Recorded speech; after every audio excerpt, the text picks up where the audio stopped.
اور جس نعرے کے اساس پر پورے بر صغیر کے مسلمانوں نے قربانیاں دی تھیں، 7 دہائیاں اس ملک کی گزر چکی ہیں، پون صدی کے قریب ہیں، لیکن کیا وجہ ہے کہ آج بھی اسلام کے نام لیوا مضطرب ہے؟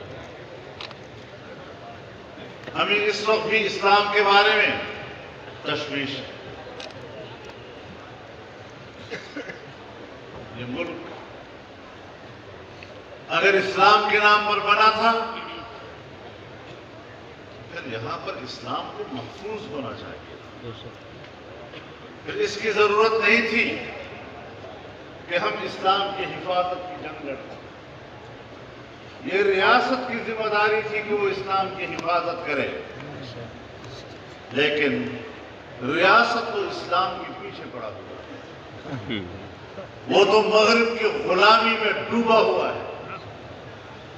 مغربی تہذیب، مغربی فکر، مغربی سوچ ان کے اوپر مسلط ہے، اور اپنے مشوروں میں ایک بات پر ان کی ساری سوچ مرکوز ہوتی ہے کہ ہم کون سی ایسی بات کریں اور کون سا ایسا کام کریں کہ جس سے مغرب ہم سے راضی ہو جائے۔ اللہ کو راضی کرنے کی کوئی سوچ نہیں۔ کب ہمیں وہ منظر ملے گی؟ کب ہمیں وہ اطمینان ملے گا؟ یہاں تو اگر علماء سیاست سے وابستہ رہتے ہیں تو بار بار انہیں احساس دلایا جاتا ہے کہ آپ تو شریف لوگ ہیں، آپ کیوں سیاست کریں؟ مولوی صاحب، سیاست تو آپ کا کام نہیں ہے۔ تو پھر جو لوگ سیاست کرتے ہیں وہ اپنے بارے میں تو کم از کم گواہی دے رہے ہیں نا کہ وہ بدماش ہیں، ان کے ہاں شرافت نام کی کوئی چیز نہیں ہے، اس لیے سیاست کرتے ہیں۔ لیکن میرا عقیدہ و ایمان ہے کہ جو شخص اسلام کی نظام سیاست کا انکار کرتا ہے وہ الیوم اکملت لکم دینکم کا انکار کرتا ہے۔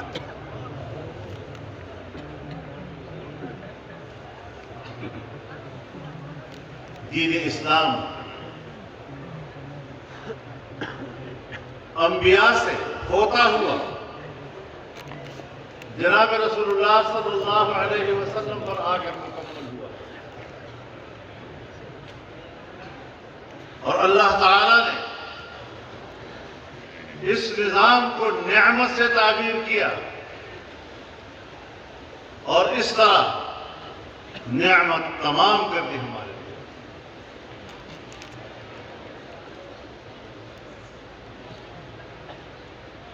تو پھر کیا سیاست انبیاء کا وظیفہ نہیں رہا؟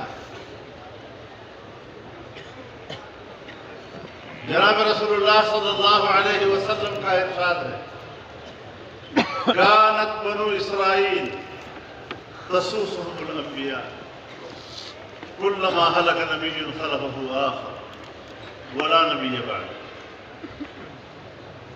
بنی اسرائیل کے انبیاء سیاست کیا کرتے، یعنی ان کی مملکتی اور اجتماعی نظام کی تدبیر اور اس کا انتظام و انصرام کیا کرتے تھے۔ ایک جاتا تھا، دوسرا اس ذمہ داری کو سنبھالتا تھا، اور اب یہ ذمہ داری میری ہے۔ اور ولا نبی بعد، رسول اللہ صلی اللہ علیہ وسلم نے کلما ہلک نبی خلفہ آخر، اس کی ذیل میں فرمایا ولا نبی بعد، اب میرے بعد کوئی نبی نہیں۔ ختم نبوت تو سیاست کے ذیل میں ذکر کیا ہے، اور آپ علماء کرام ہمیں کہتے ہیں یہ غیر سیاسی موضوع ہے، یہ سیاست سے بالاتر عنوان ہے. جار میں شمع کہتا ہوں ختم نبوت ہی تو ہماری سیاست کی اساس ہے.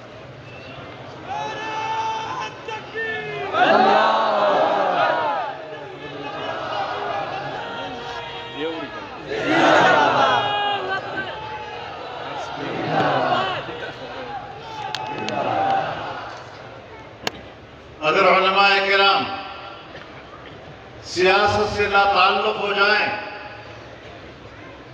کمروں اور حجروں میں گوشہ نشینی اختیار کر لیں، تو پھر دین ایک نامکمل صورت میں امت سے امت کی طرف منتقل ہو، ایک نسل سے دوسری نسل کی طرف منتقل ہو. اس کو مکمل ہونا ہے. اور علماء کرام ذرا اپنے اندر ہمت پیدا کریں. میں ایک دفعہ ڈیرہ اسماعیل خان میں ہمارے مخدوم حضرت مولانا سید ارشد مدنی دامت برکاتہم تشریف لائے تھے. وہاں حضرت شیخ الہند سیمینار تھا اور اس سے انہوں نے خطاب کیا. اور اس اجتماع میں انہوں نے حضرت شیخ الہند رحمہ اللہ کی یہ بات نقل کی. وہ فرمایا کرتے تھے کہ جو علماء محراب میں بیٹھ کر اور حجرے میں بیٹھ کر دین کی اس خدمت کو اپنے لیے کافی سمجھتے ہیں، وہ دین کے خادم نہیں، وہ دین کے دامن پر بدنما داغ. حضرت شیخ الہند کے نام لیواؤ، میں نہیں کہہ رہا، ان کے گھر کا بندہ کہہ رہا. شہید شاہد من اہلی،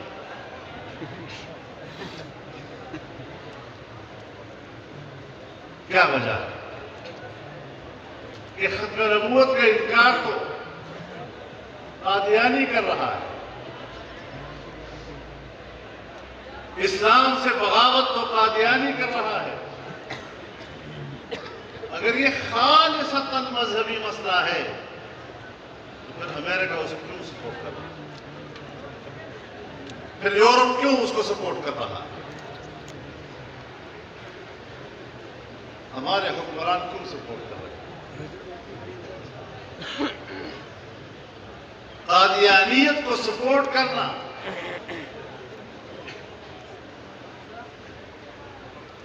اگر اس سے امریکہ کی سیاست کا کوئی تعلق نہیں ہے، یورپ کی سیاست کا تعلق نہیں ہے، تو پھر تو ہم بھی کہیں کہ ہاں واقعی ہمارا پھر اس سے زیادہ کوئی تعلق نہیں. اور اگر وہ اس کو اپنے سیاسی مقاصد اور مغرب کے مفادات اور انگریز کے مفادات اور اس کے لیے استعمال ہوتا رہا، تو پھر حکمرانوں کے مفادات کے لیے ایسے فرقوں کا استعمال ہونا اور ظالم قوتوں کے اور مستبد اور مستعمر قوتوں کے لیے جو قوت استعمال ہوتی ہے، پھر اس کا مقابلہ کرنا، اس کو بھی پھر اس طرح کی سیاست نہ کہا جائے. تم تو امریکہ کے لیے استعمال ہو، تم تو انگریز کا خودکاشتہ پودا ہو، تمہیں تو پورا یورپ سپورٹ کرے اسلام کو کمزور کرنے کے لیے، اور ہم کہیں کہ جس کا تعلق سیاست سے نہیں ہے. بڑا ظلم. علماء کرام ذرا میری باتوں کو تھوڑا سا بیٹھ کر اس پر نظر اٹھانے کی غور کریں اس بات پر. میں جلسوں میں ایک روایت کی تقریر کرنے کے لیے نہیں آیا کرتا، نہ میں مقرر ہوں نہ میں خطیب ہوں، نہ مجھے وہ طریقے آتے ہیں جو روایتی طریقے ہیں مقررین کے اور خطیبوں کے. میں ایک مشن ہوں، میں ایک نصب العین رکھتا ہوں. میں اپنے نصب العین کی طرف آپ کو بلاتا ہوں. میں اسلام کی جامعیت، اس کی ہمگیریت اور اس کی آفاقیت کی طرف آپ کو بلاتا ہوں. آئیں ہم اس مقصد کے لیے ایک ہو جائیں۔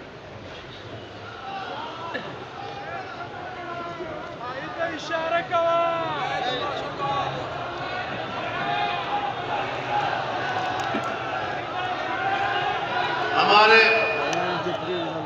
آج کے حکمرانوں کو جس راستے سے ہمارے اقتدار کے ایوانوں تک پہنچایا گیا، یہ مفت میں نہیں تھا، یہ ایک ایجنڈے کے ساتھ تھا۔ اس ایجنڈے میں قادیانیوں کو دوبارہ مسلمان قرار دینا، اس ایجنڈے میں انسداد توحید رسالت کے قانون کو ختم کرنا، توحید رسالت کے مرتکب لوگوں کو جیلوں سے نکال کر آزاد کرنا، اور آج بھی تحریری طور پر مغرب کی طرف سے جو خطوط آتے ہیں، ان کی رپورٹس آتی ہیں، وہ سب یہ باتیں کہہ رہے ہیں۔ تو پھر ایسا کیوں نہیں ہو رہا؟ اب تک حکمران ایسا کیوں نہیں کر پائے؟ میں اللہ کا شکر ادا کرتا ہوں، آپ کے سامنے یہ بات کہنا چاہتا ہوں کہ یہ نہیں کہ وہ نہیں کرنا چاہتے، الحمدللہ ہم نے کرنے نہیں دیا، ان کو اس میدان میں شکست دی ہے۔ سبحان اللہ! نعرہ تکبیر! نعرہ تکبیر! نعرہ ختم نبوت! اور میں آج بھی اپنے حکمرانوں کو اس اجتماع سے پیغام بھیجنا چاہتا ہوں کہ جو عزائم تمہارے اندر موجود ہیں، واپس ہو جاؤ، ورنہ پھر انتہائی ذلیل اور ناکام